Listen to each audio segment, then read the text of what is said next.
Good morning to all, class 7, and we will discuss about chapter number 13, that is motion and time. तो already हमने class में काफी कुछ इसमें discuss कर लिया था, मोशन एंड टाइम. ठीक है बेटा, if you have any problem तो आप क्लास खत्म होने के बाद में आप व्हाट्सएप पे इसको डाल सकते हैं कि आपको क्या प्रॉब्लम है या क्या चीज़ समझ में नहीं आई या क्या क्वेश्चन है.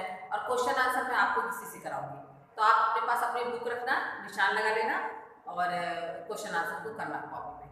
और जिस दिन मेरे को सबमिट करानी होगी मैं आपको फ़ोन करूँगी कि मैसेज डालूंगी क्लास में, तो आप अपनी कॉपीज यहाँ पे सबमिट करा जाएगा.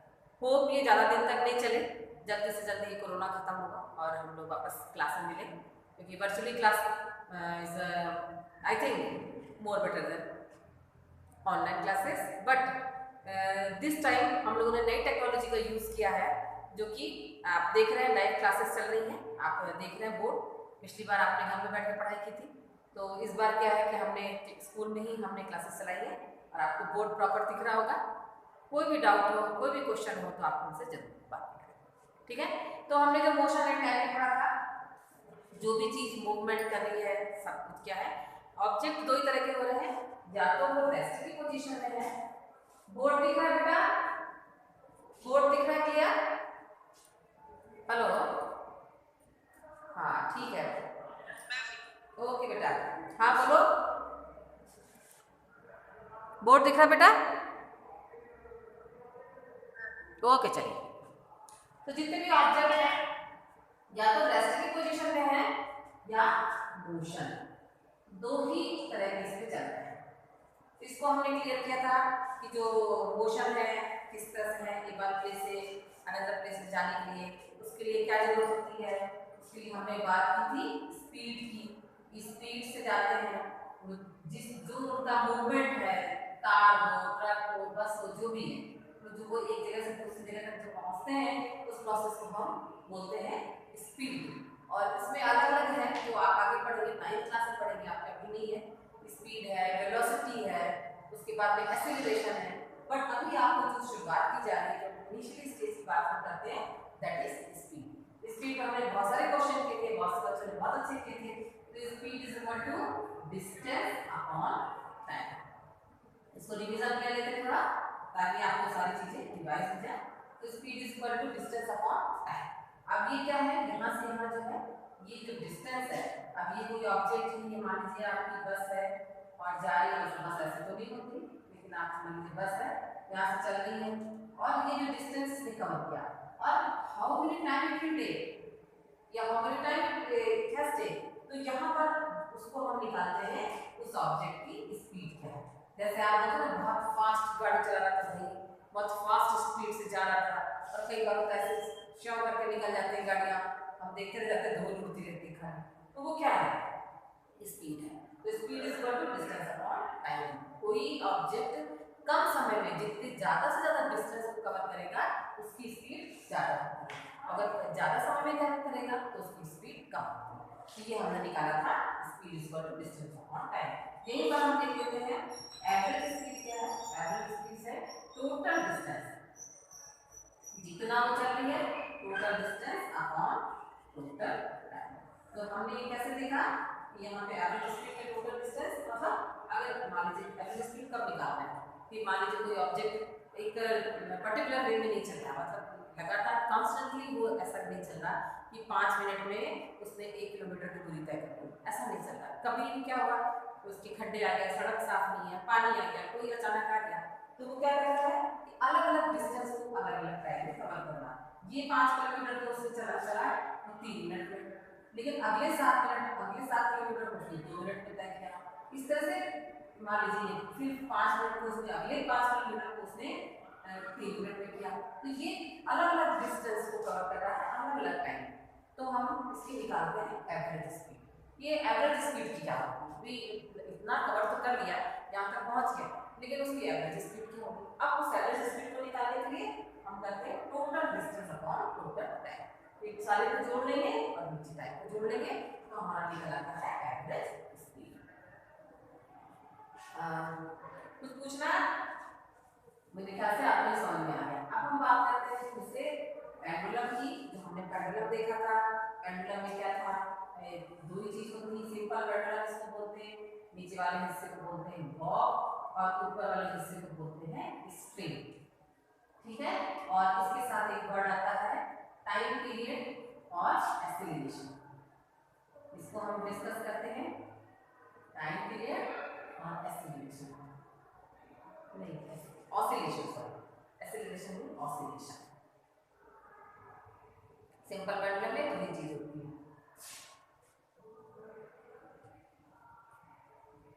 ठीक है, टाइम पीरियड एंड एक्सीलरेशन। अब टाइम पीरियड क्या है? सबसे पहले हम बात करते हैं व्हाट इज ऑसिलेशन। ये भी हमने देखा था। इसकी जो मेन पोजीशन है उसको मान लीजिए ए, और इसको हम इधर तक लाए और इतनी इधर तक ले गए, तो ये पोजीशन हमने मान लिया बी। जब ये राइट साइड में जा रहा है तो ये ए और फिर ये बी। तो अगर हम इसको इधर से खींच के करते हैं तो ये पोजीशन बी एंड सी। तो ए से चला बी को, फिर बी से वापस आया, बी ए को निकालना है, फिर वापस आया सी, और फिर सी से ए को जब आ रहा है, that position is called one oscillation. इसको हम बोलते हैं वन, इसको वन ऑसिलेशन। अभी हमारे पास में हो गया one oscillation. Is it clear? पहले भी हम पढ़ चुके हैं, लेकिन कुछ बच्चे नहीं आ रहे थे, उनको बताने के हिसाब से। Aditi, are you there? Aditi,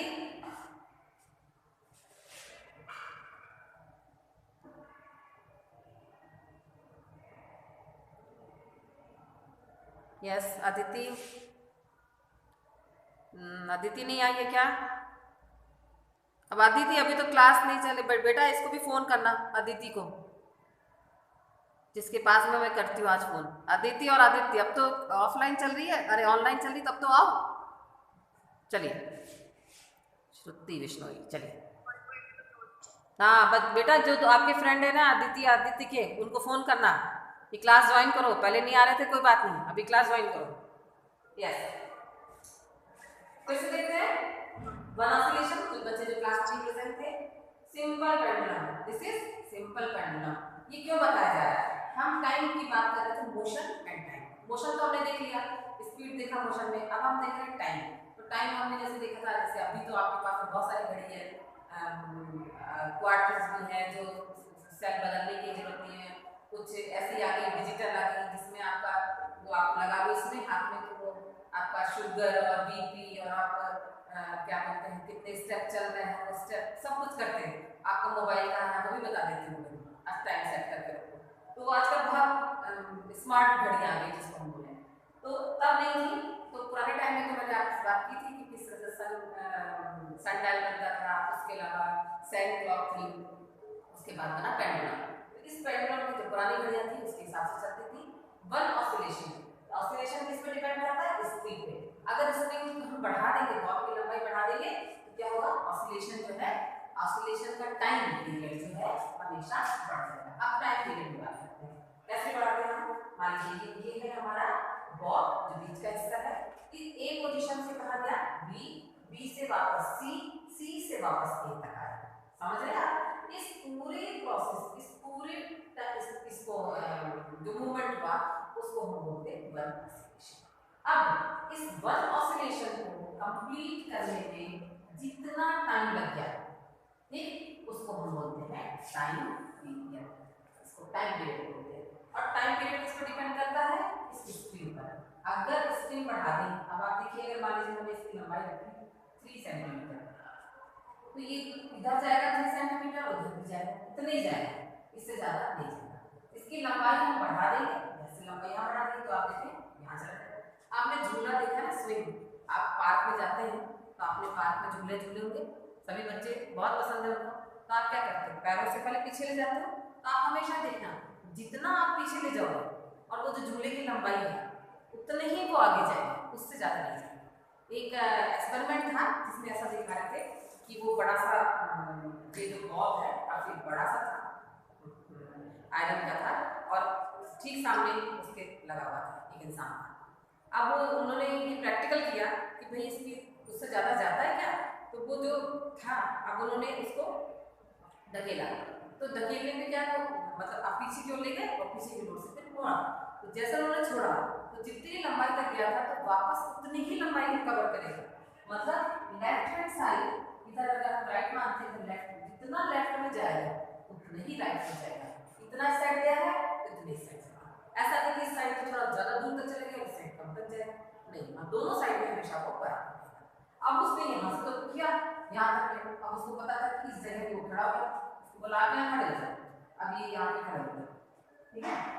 अब जब ये आया यहाँ से डरने गिरा, अब वो डर तो रहा था कि ऐसा मेरे मुंह में आके मार दे और मेरा पूरा मुंह का चकनाचूर हो जाए।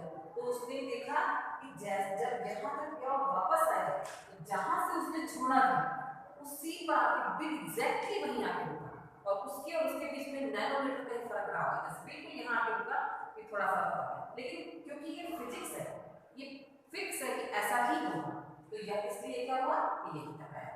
तो इससे प्रूफ हुआ कि जो बॉब की लंबाई है इसी हिसाब से चलती है। अब आगे बढ़ते हैं, characteristic of the oscillation of a simple pendulum. मैं इसको आपको दिखा देती हूँ और हम पढ़ देते हैं इसको आपके पास में। बुक आपकी बुक अगर आपके पास में हो तो आप देखें और यहाँ से भी देखें। देखिए characteristic of the oscillation of a simple pendulum. एक सिंपल पेंडुलम की अगर हम बात करते हैं that is pendulum, simple pendulum for a Bob of A small mass negligible mass of a string and A small displacement. तो जो negligible मतलब उसको हम काउंट नहीं करते। फर्स्ट टाइम में पहला क्या है, the time period depend on the length of the string. जो अभी हमने बात की कि टाइम कितना लेगा, लेंथ अगर बड़ी है तो टाइम पीरियड बढ़ जाएगा यहाँ से यहाँ जाने में, और लेंथ अगर छोटी है तो टाइम पीरियड कम लेगा। सेकेंड है the time period of a simple pendulum does not depend on the mass of the Bob. मतलब वो जो कितना भारी आपने वो लिया है पेंडुलम का जो नीचे वाला हिस्सा है, ये हिस्सा है, ये इस पर डिपेंड नहीं करता। ये कितना कम हो, भारी हो, हल्का हो, ये किस पर डिपेंड करेगा, केवल स्ट्रिंग पे डिपेंड करता है। कौन सी चीज, टाइम पीरियड और oscillation. Time period and oscillation इस पे डिपेंड नहीं करता है। नेक्स्ट है आप देखिए, sorry the time period of the simple pendulum, oscillation की बात नहीं कर रही, टाइम पीरियड है। The time period of a pendulum does not depend on the extent to which the bob of the pendulum is displaced. उस पर भी depend नहीं करता। The time period does not depend on the extent to which the pendulum clock become, sorry, the time period of a pendulum does not depend on the extent of which the bob of the pendulum is displaced। अगर उस जगह से हटा दिया गया तो उस पर भी वो डिपेंड नहीं करता है। many time measuring device were used in different parts of the world before the pendulum clock become popular। फिर आपका the sundial was used for the long to measure the time। सबसे ज़्यादा किसको यूज़ किया गया, sundial को। This clock was first used by the Romans। किसने use किया, रोमन्स ने। This is based on the fact that the length of the shadow caused by an object change with the time of the day। जो shadow पड़ती है, आप अगर देखें कि जो जब सूरज उगता है तो आपकी शैडो किस तरफ रहती है। आप आज जाके एक्सपेरिमेंट करना और मुझे बोलना, कल मैं इस क्वेश्चन का आंसर पूछूंगी कि जब सूरज सनलाइट आपके सिर के पीछे रहता है तो शैडो कहाँ बनती है, और सनलाइट आपके सामने रहता है तो शैडो कहाँ बनती है। अच्छा ठीक है, वो शैडो कहाँ बनती है। तो ये आप कल मुझे एक्सपेरिमेंट करके, धूप निकलेगी आप देखेंगे, ये देखिए 12 बजे के बाद धूप क्या होती है, चेंज हो जाती है। सन का जो पोजीशन वो चेंज हो जाता है, दूसरी साइड हो जाता है और आप दूसरी तरफ हो जाते हैं। तो ये पुराने टाइम में जो सन डायल था वो इसलिए यूज़ किया जाता था कि जो ऑब्जेक्ट, अभी हमने जो बात की थी कहाँ का सबसे बड़ा, एक है जयपुर में जंतर मंतर और दूसरा दिल्ली में है, वहाँ भी जंतर मंतर के नाम से। तो आपको कभी मौका मिले आफ्टर कोरोना तो आप वहाँ पे जरूर जाए, ठीक है। तो ये ऑब्जेक्ट क्या था, जैसे कि लाइट है, ये आप भी देखेंगे, ये जैसे मकान शैडो, अभी शैडो अगर आप बात करें सुबह में 6 बजे तो दूसरी तरह से रहेगी, 7 बजे दूसरी तरह से, 10 बजे दूसरी तरह से। तो इसी ऑब्जेक्ट को बनाया गया, ये जो डिफरेंट ऑब्जेक्ट है उनकी शैडो किस हिसाब से पड़ रही, और ये बड़ा एक्यूरेट टाइम था जब उन्होंने जो बना हुआ, वो बाकी जो घड़ी आप बनी है लेकिन आप काफ़ी है एक्सेप्ट जब ये क्लाउडी टाइम होता है तो उसके अलावा। अब आगे बढ़ते हैं, पर हमने पढ़ रहे हैं सैंटा क्लॉज। सैंटा क्लॉज के बारे में हमने क्या पढ़ा था? सैंटा क्लॉज किस तरह से? सैंटा क्लॉज के बारे में हमने पढ़ा था कि सैंटा क्लॉज क्या थे, वो उनका अलग अलग था। अब अगर मान लीजिए इसको उन्होंने इस तरह से भर दिया, छोटा सा होल होता था जिससे कि ये जो सैंड भरी है वो नीचे की ओर में ऊपर भरा नीचे की ओर में, फिर उसके बाद उसको लगा। तो ये डिपेंड करता था कि आपका ये टाइम किससे डिपेंड करता था, वो आवर को कैलकुलेट करते थे कि 1 घंटा जब ये बदल गया तो मतलब 1 घंटा बीत गया। लेकिन मान लीजिए ये बड़ा नहीं है, टाइम ज़्यादा लग जाएगा, ये इसका छेद बड़ा कर दिया फिर फटाफट पीछे गिर जाएगी। तो ये बहुत इक्विवेलेंट नहीं है time. In recent time, scientists have found the atoms and molecules जो हमने पढ़े हैं और आगे बड़ी क्लास में आप और पढ़ेंगे कि एटम और मॉलिक्यूल्स का क्या चीज है।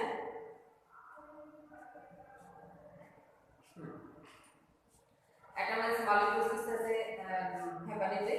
जो भी चीज बनी हुई है, every object is made up of molecules, और मॉलिक्यूल्स के अंदर क्या है? एटम। जैसे आपकी चेयर है, टेबल है, बॉल्स है, सारे सब कुछ की बात अगर हम करते हैं तो सभी कुछ मॉलिक्यूल्स के बने और मॉलिक्यूल्स के अंदर होते हैं एटम। ये बड़ी क्लास में आप पढ़ोगे। तो scientist have found that the atoms and molecules of the substance vibrate. वो क्या करते हैं? अपने स्थान जगह पे अपनी प्लेस को वाइब्रेट करते हैं। आपने हीट की चैप्टर में इसको पढ़ा होगा। Vibrate about the mean position. Some clocks are used based on the oscillation of the certain crystal like quartz and figure shows है। अब वाइब्रेशन की बात करते हैं, ये एटम और मॉलिक्यूल्स वाइब्रेट करते हैं अपनी जगह से, उनकी मेन पोजीशन से थोड़ा इधर थोड़ा इधर। तो इसको यूज किया जा रहा है वॉच घड़ियां बनाने। ठीक है, समझ में आ रहा है बेटा? 7th क्लास समझ में आ रहा? ओके बेटा, okay good and good to see you. इतने सारे बच्चे आए, बहुत खुशी हुई मुझे। ओके बेटा, चलिए फिर है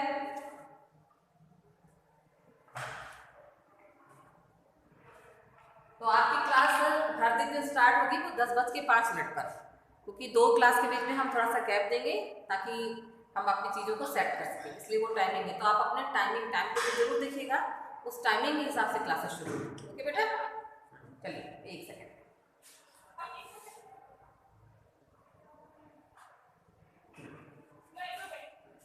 चलिए 5 मिनट थोड़ा सा बचा है। अब हम ये जो आगे टॉपिक है इसको कल डिस्कस करेंगे, जो कल मैं आपको थोड़ा से क्वेश्चन भी दूंगी और स्पीड मेजरिंग डिवाइस। इसके बाद में कल सब अपनी बुक लेके बैठेंगे ताकि हम आपको क्वेश्चन आंसर करा सके।